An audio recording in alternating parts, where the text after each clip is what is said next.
कांग्रेस ने 5 दशक तक घुसपैठियों को रेलवे स्टेशनों के पास झुग्गियां बसाने की खुली छूट दिए रखी। ये सुनकर आपका सिर चकरा जाएगा कि भारतीय रेलवे की 12 लाख एकड़ जमीन में से 2000 एकड़ अवैध कब्जे का शिकार है, जो कि गुजरात के मोटेरा में बने दुनिया के सबसे बड़े 18 नरेंद्र मोदी स्टेडियम के बराबर है।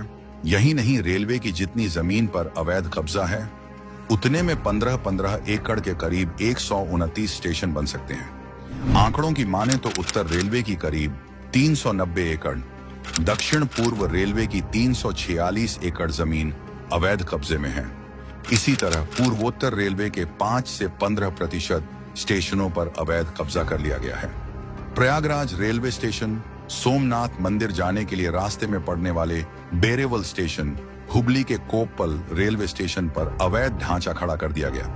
राष्ट्रवादी सरकार का राज्य हो या देवभूमि या चाहे हो इंडी शासित, भारत का कोई ऐसा रेलवे स्टेशन नहीं जिस पर अवैध कब्जा नहीं।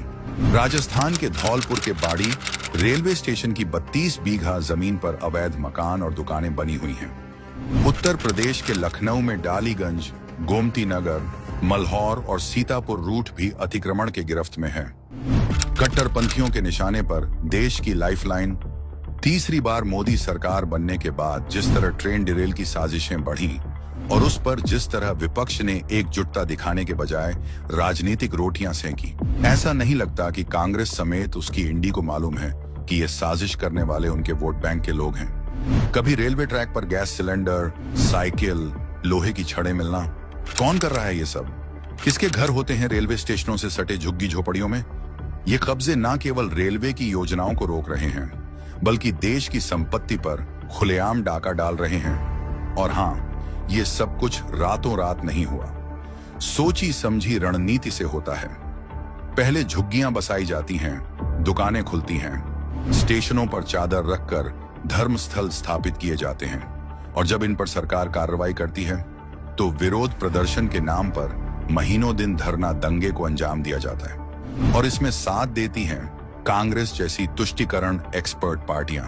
इसका सबसे बड़ा उदाहरण है उत्तराखंड के हल्द्वानी की गफूर बस्ती, जहां रेलवे की 82 एकड़ जमीन पर 4000 घर बना दिए गए। लेकिन जब हाई कोर्ट के आदेश पर प्रशासन जमीन खाली करवाने गई तो बस्ती के लोग धरने पर बैठ गए। बस फिर क्या, मामला कोर्ट में लंबित है। ये हाल तो सिर्फ एक राज्य का है। शर्मनाक बात तो यह है कि इन कब्जों के खिलाफ उठने वाली आवाजें केवल राजनीति करने का साधन बन गई हैं। अगर यही स्थिति बनी रही तो यह समस्या सिर्फ रेलवे की नहीं, बल्कि देश के हर नागरिक की समस्या बन जाएगी।